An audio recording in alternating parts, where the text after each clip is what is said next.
I started when I found out the truth. It surprised me, and I felt thankful to my father-in-law. It also made me feel free. My name's Charlotte, born in April, with a name that reminds you of blooming flowers. It's been 45 years since then.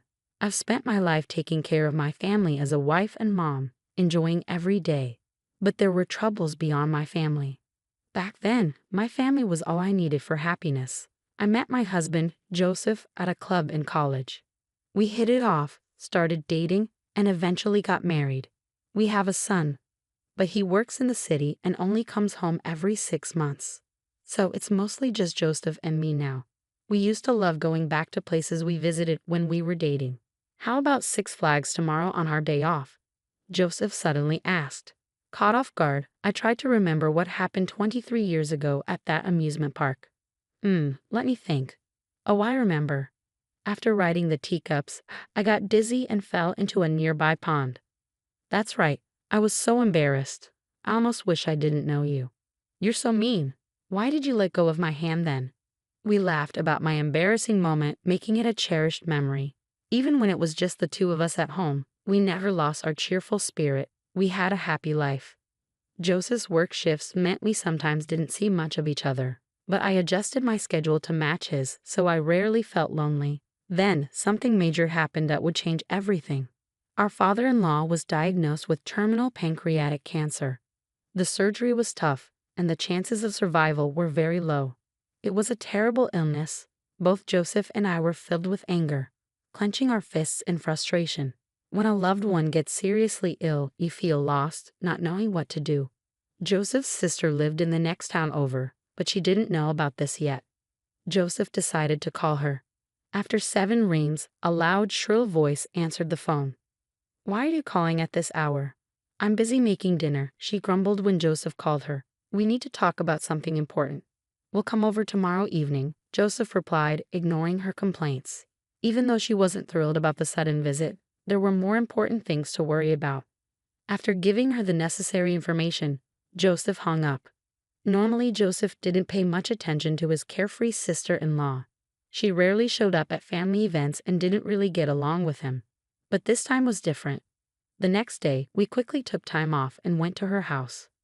When we rang the doorbell, her husband, who wasn't the friendliest person, answered first. He opened the door with a stern expression, giving us an intimidating look. It wasn't a welcoming sight. In the living room, she gave us a cold stare. Even though we hadn't seen each other in 6 months, she treated us worse than strangers. Amidst the tension, Joseph fixed his intense gaze on her. As he told her about their father's illness, she said something shocking. So what? Are you blaming Dad for getting sick? You didn't come here expecting me to take care of him, did you? Instead of feeling sad about her father's illness, she seemed more worried about inconvenience to herself. It was the first time I saw a daughter disrespect her sick father like that, and I felt embarrassed for her as a fellow human being. My anger rose, and even my parents, who had planned to speak calmly, were getting frustrated. That's too much. You're his daughter, aren't you? Even if a loved one is suffering, you can't be so cold. If the situation were reversed, you would definitely be upset. I hoped she would think about what I said and calm down. But I was wrong. Don't lecture me. There's no rule saying I have to care for him just because I'm his daughter. If you're so worried, why don't you do it? Joseph is his child too. True, Joseph is also his father's child, so it's unfair to expect his sister to shoulder all the responsibility when she's being so irresponsible. I thought she should step up and help out during this tough time. But people like her are good at finding excuses. What she said wasn't entirely wrong, and I realized it was pointless to argue further. So I let it go, even though we didn't want to league our father-in-law to his daughter, who clearly didn't want to deal with it. As a working couple, we didn't have the time. Unlike her, I found fulfillment in my job, and if Joseph had to quit, it would strain our finances. As I weighed my options, my sister-in-law revealed her trump card with a smug look on her face. Hey Charlotte, you have a nursing certification, right? You know more than me, a total amateur. It'd be best if you took care of him. Patients feel better with a professional, don't they? I had worked as a certified nursing assistant, CNA, in a nursing home 15 years ago, and got certified so I could care for my parents if needed, since I'm an only child. Knowing it would be pointless to argue with my sister-in-law further, we decided to go home and think things over. I'm sorry you have such an uncaring and troublesome sister-in-law. She's not the type to listen even if I spoke up, so I didn't say anything. It's all right. I knew no matter what you said, it wouldn't change anything. It's not your fault, Joseph. What should we do? I asked. I know you love your job, and I don't want to take that away from you just because my dad got sick. But seeing Joseph care so much about me made me happy. Unlike my sister, I'm not heartless. I want to cherish every moment with my dad, Joseph replied. Don't worry about me. I'll figure out my job situation later.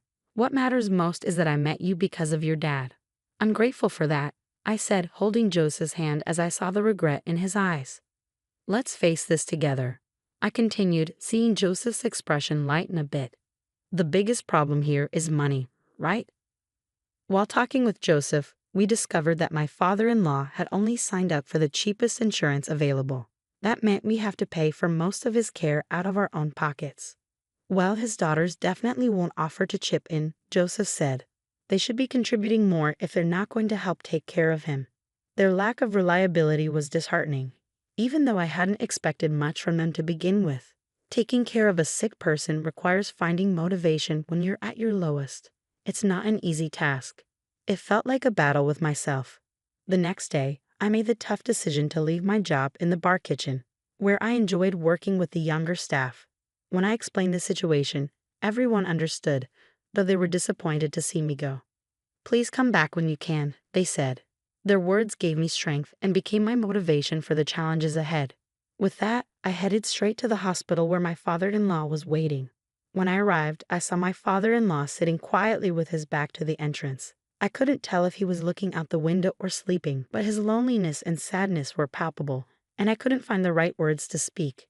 After about 30 seconds, I took a deep breath and approached him. As I tried to gather my thoughts, my father-in-law spoke first. Charlotte, thank you for coming. I'm sorry to be such a burden, my father-in-law said, his face softening as he greeted me. Then a look of worry crossed his face, his expression darkening. Despite his illness, he was so considerate. It angered me that his own daughter, my sister-in-law, couldn't be bothered to be here. Please let me know if there's anything I can do for you, I replied. I knew I couldn't understand the pain of his illness, but I wanted to support him as best as I could. After finishing my morning tasks, I made the 40-minute journey to the hospital every day. I used to drive to work, but now I took the bus to spend more time with my father-in-law, even if it meant less sleep. The bus rides were calming, giving me a brief break and some energy for the tough days ahead. As I watched my father-in-law's health decline, I poured my heart and energy into making him comfortable. The medical procedures, like IVs and medication, were necessary but complicated. Unlike a simple IV for a cold, he needed a catheter placed near his heart through surgery below his collarbone. It was distressing, but it was the best we could do since he wasn't a candidate for surgery. Try this, I said, handing him a Walkman. My father-in-law loved karaoke and used to practice daily, but his hospitalization had stopped that. I wanted him to keep his passion for music alive, so I loaded his favorite songs onto the Walkman as a gift. He put on the headphones and pressed play. Instantly, his face lit up with joy. I thought I wouldn't be able to listen to music anymore. Thank you so much. Now I have to win another karaoke competition when I get discharged, my father-in-law said with a smile. I felt a bit relieved. Despite the unfamiliar hospital environment and tough daily treatments, he never complained. In fact, he seemed more worried about me. Sorry for causing you trouble and expenses. I wish we had traveled more with you and Joseph. I've always wanted to go to that place, he said, showing me a picture on his phone. It was a field full of lavender flowers. Wow, that's beautiful, I exclaimed. This place used to be just a field, but now it's turned into such a beautiful spot because of urban development. Lavender is my favorite flower. My father-in-law's eyes sparkled. I wished for his recovery even more urgently. From then on, I decided to stop by a florist before going to the hospital for my father-in-law, who loved flowers. After you left, I felt lonely, but having flowers around changes things. I found myself talking to the flowers, and the nurses looked at me like I was strange. We shared a good laugh over this. 2 weeks later, a feeding tube was attached to my father-in-law, who had been eating normally until then. His body was visibly turning more yellow, and his voice calling my name lost its energy. I had to suppress my fear and act strong, which was tough. I hadn't expected him to become bedridden in just 2 weeks after the cancer diagnosis. The disease's severity weighed heavily on me. I wanted to say, "Stay strong, Dad," but I knew he would be the most frustrated. He probably didn't want to admit that he was weak and would blame his body for not cooperating. His occasional smile showing strength was a relief for me. I often excused myself to the restroom, unable to hold back my tears. After washing my face with cold water to calm down, I returned to his room. Joseph also spent quality time with his father during breaks or days off. I found solace in alone time at a cafe in the hospital. Father-in-law seemed happier when talking with his son, so I made sure they had plenty of time together. An hour later, when I returned to the room, they were discussing insurance money. "I want my modest insurance money to go to Charlotte, who's taking great care of me," father-in-law said, turning towards me. He had changed the beneficiary to ensure that I would receive the money if something happened to him. Then the door flung open with a bang, and my sister-in-law stormed in, hurling abuse. "I heard your conversation. Why did you change the beneficiary to her? It used to be me. Change it back immediately or I'll spread the word that you're the worst father ever." Her words stunned both Joseph and me. Surprisingly, father-in-law defended her. "Okay, I understand. If you feel strongly about it, I'll change the beneficiary back to you. But promise me you'll stop saying hurtful things to Charlotte. She's Joseph's beloved wife, and I won't allow her to be hurt, no matter what," he said sternly. It seemed my sister-in-law's obsession with money was intense. Once father-in-law said that, she nodded quietly and left the room. I wanted to follow her out of disbelief, but my husband and father-in-law stopped me, so I reluctantly sat down. However, something about their behavior seemed off, leaving me with a big question mark in my mind. "Hey, why are you guys laughing?" I asked, puzzled by their amusement. My father-in-law began to explain between chuckles. "That silly girl really believed all my assets were tied up in insurance and went home." "Your plan worked well, Dad," he said, handing me 3 bank cards from a locked drawer. He revealed that they held a fortune beyond my wildest imagination, leaving me speechless with surprise. "I knew you were wealthy, father-in-law, but why were you only enrolled in a single minimal insurance plan?" I wondered aloud. However, he'd assured me that the insurance plan was decent, promising $10 million in case of his death. "All my assets are on these cards. I know I don't have much time left, so I want you to use it. I'm sorry for all the expenses I put you through with my hospital bills, flowers, and clothes," he explained sincerely. No, the money we spent isn't a big deal at all. We can't accept such a huge sum. It would feel like a punishment," I protested. "Just take it as a token of gratitude for taking care of me, and remember, keep this a secret from her," my father-in-law insisted. It seemed that, like us, he didn't think highly of my sister-in-law due to her selfish behavior and lack of consideration for family. That's why we had decided to leave her only the bare minimum, if anything, if something happened to him. "Won't you accept my offer?" Faced with their earnest gazes, I found it hard to refuse. I felt guilty but agreed nonetheless. 2 weeks later, following my father-in-law's wish to spend his remaining time in a more home-like environment receiving palliative care, we moved into a hospice. We reached out to my sister-in-law just in case, but her only response was, "Good for you." It was truly an eye-rolling moment. Despite her absence, the warm conversation between the 3 of us continued. "I'm sorry for causing you trouble with my secret, but there's one more thing. Did you know my father was Martino Aaron?" My father-in-law revealed. "What do you mean, the famous singer? I've seen him on the hit nostalgia song show." "Are you serious?" "That's news to me," I exclaimed. This was big news. Even Joseph didn't know. Apparently, it was not public knowledge that my father-in-law was Martino Aaron's son. He was a secret child, and because Martino Aaron was a public figure, it was kept under wraps. However, Martino Aaron apparently doted on my father-in-law behind the scenes and shared his wealth with him before he passed away. "When I'm gone, go here," my father-in-law said, handing us a piece of paper with an address written on it. He kept evading our questions for more details. A month later, after living his final days at the hospice, my father-in-law peacefully passed away. "Father-in-law," I sobbed, calling for him one more time, but there was no answer. Gratitude welled up in me for how he had always treated me like his own daughter, and tears streamed down my face as we stood by his side, leaning on Joseph for support. At the funeral, my sister-in-law arrived and began crying loudly, a stark contrast to her previous attitude. She talked to the attendees as if she deeply cared for her father. I wanted to expose her true intentions of only caring about money, but I knew it wouldn't make my father-in-law happy. Instead, I decided to think of her as a stranger, which eased my mind somewhat. After the funeral, she didn't bother us, and we didn't bother with her either. A week after my father-in-law's passing, Joseph and I went to the location written on the piece of paper he had given us. We were astonished by what we found.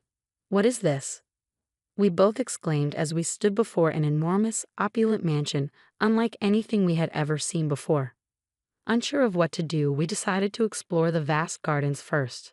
Suddenly, a woman emerged from the house, startling me so much that I fell backward. "I'm sorry, I didn't think anyone was here," she said with a kind smile as she invited us inside. The interior was extravagant, with marble, diamonds, and ornate decorations. It felt like we had stepped into a dream. The woman guided us to a room with plush chairs where we sat down. As I tried to process the reality of the situation, she began to speak slowly. "I've been the caretaker of this house. Your father owned it and used it to entertain his friends from time to time. Every time someone would visit, I would come to assist. But now, there's no longer a need for me to be here. Your father's final wish was to hand over the ownership of this house to you, Joseph and Charlotte." After saying this, she handed us a set of keys, a map of the house, and a notebook detailing the location of various valuables. "I'm glad to have met the people your father treasured the most. I wish you happiness," she said before leaving. After 2 hours of exploring, we found a letter from my father-in-law in a desk drawer in the study. It stated that we could live in or sell the house as we wished. We couldn't express our gratitude to him enough for leaving us not only a fortune, but also this grand mansion. With him no longer with us, all we could do was continue living in this world for his sake. The following month, we decided to visit a hotel that my father-in-law had wanted to go to for 15 years. On the way there, we played his favorite music and talked to a photo of him. "Father-in-law, we're finally going on a trip together. Let's have a blast today," I said suddenly, and a leaf fell and stuck to our car window, shaking lightly. It felt like father-in-law had answered us, which made me happy. 3 hours later, we arrived at the historic hotel he had spoken of, nestled in a quiet spot surrounded by peaceful nature. Photos of several past presidents adorned the walls, adding to its recognition and importance. After we were shown to our spacious room, we sat down on the sofa, enjoying the welcome drinks and fresh fruits. "It's been a while since we've been able to enjoy a leisurely trip like this," Joseph remarked. "Yeah, well, Dad's with us today," I replied. It had been a while since Joseph and I shared a meaningful glance, and I couldn't help but feel a bit embarrassed. After indulging in the spa and exploring the hotel, it was finally time for the meal we had eagerly awaited since we had ordered for 3. The room service staff, upon delivering our meal, was quite surprised when we explained the situation. They nodded in understanding with a kind smile. After reminiscing about my father-in-law for a while, they even offered us a complimentary bottle of wine. "This is delicious, just like Dad would say," I exclaimed. I wasn't used to drinking much, so I got a bit tipsy that day, and my memory became a bit hazy. However, Joseph, who had a higher tolerance for alcohol, remembered my actions and recounted them to me the next morning. "Last night, you kept caressing Dad's picture and saying, 'I love you.' You've said that to me only a few times. I felt a bit jealous of Dad," he said, laughing. As we drove along a different route than the day before, we shared this humorous anecdote. Then suddenly, we spotted it. Lavender blooming as far as the eye could see. There was no mistaking it.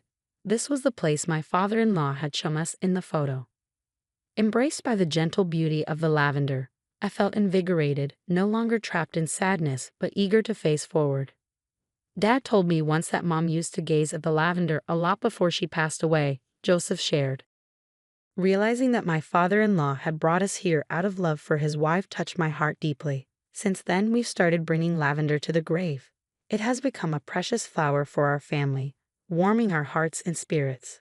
Once we return to our normal lives, we begin spending our weekends in the luxurious house my father-in-law left us. Thanks to this, every week felt like a vacation. My love for Joseph deepened and my gratitude to my father-in-law overflowed. I can't count how many times tears of joy soaked my clothes. Fast forward a month later, It was a weekday around 7 p.m. After Joseph came home and took a bath. I was preparing dinner when the doorbell rang. When I checked the monitor, I saw my sister-in-law. She rarely comes to our house. I wanted to pretend we weren't home, but with Joseph's car in the driveway and the lights on, that wasn't possible. As I hesitated, my impatient sister-in-law began pounding on the door. Worried about the neighbors noticing, I quickly turned off the stove and hurried to the door. As soon as I opened it, she started yelling before the door fully closed. "Where the hell are you two?" "On the weekend." It seemed she had come to our house over the weekend, but Joseph and I weren't there.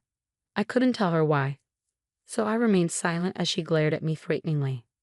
All right, come this way," I said, leading her to the living room.